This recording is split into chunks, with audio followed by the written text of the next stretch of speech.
২ দিন ধরে যেই হারে বৃষ্টি শুরু হইছে মনে হইতেছে এই ভাদ্র মাসের শেষ বৃষ্টি বলে কথা। কোনোভাবেই যেন বৃষ্টি থামছে না।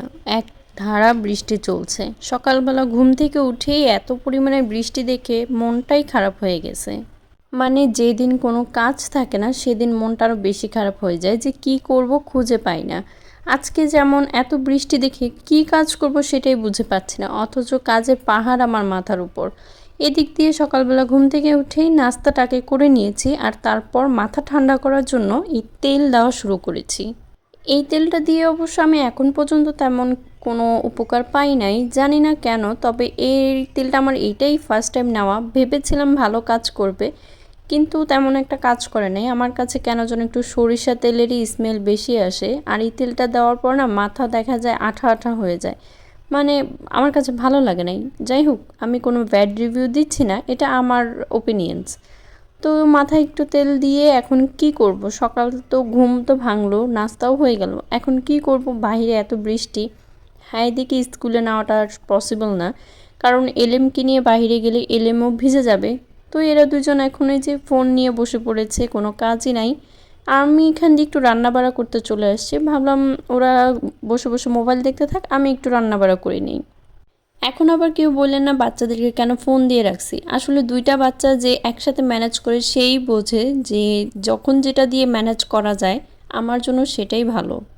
এখন ওদেরকে ফোন না দিলে ওরা নিশ্চয়ই মারামারি করবে বা ঘরের কোনো একটা জিনিস নিয়ে ভাঙচুর করবে বা কোনো জিনিস নষ্ট করবে, এগুলাই করে।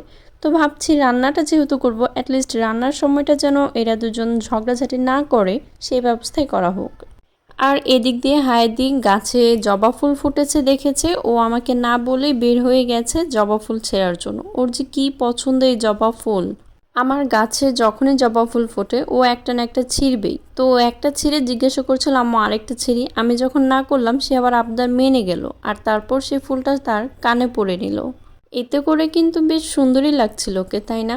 আর এই ফাঁকে একটু বৃষ্টিতেও ভিজে নিচ্ছিল, ও আবার বৃষ্টি ভেজার অনেক পাগল। ইদানিং ওর মাথাতেও আমি এই তেলটাই দিচ্ছি, ভাবলাম যেহেতু কিনেছি আমার মাথায় স্যুট না করলেও ওর মাথায় যদি একটু স্যুট করে। তো ওরও বেশ চুল পড়ছিল, তো চুলের আগাটা কেটে দিয়েছি আর তারপর এই তেলটাই নিয়মিত ব্যবহার করছি। আমার আবার ওর চুলের যত্ন নিতে একদমই পিছুপা হই না, কেন যেন ওর চুলের যত্ন নিতে আমার ভীষণ ভালো লাগে, কারণ ওর চুলগুলো না স্ট্রেট করা, মানে একদম সোজা চুল, আমার কাছে খুবই ভালো লাগে। আর তার জন্য আমি ওর চুলে সবসময় তেল ব্যবহার করা, প্যাক ব্যবহার করা, শ্যাম্পু করা, এইসব ব্যাপারে খুবই মনোযোগ দিই। আমার কাছে ওর চুলগুলো বললাম না মাশাআল্লাহ খুবই ভালো লাগে। সারাটা দিন ঘরে বসে আজকে কাটালাম, না স্কুলে গেলাম না বাহিরে কোনো কাজ, মানে কোনো কিছুই না। সারাদিন ঘরে বসে থেকে যেন সময়ই কাটছে না আমার, তারপরেও সময় তো কাটাতেই হবে। আর এই করতে করতেই আজকে দিনটা পার করলাম। তো আজকের মতো আল্লাহ হাফিজ।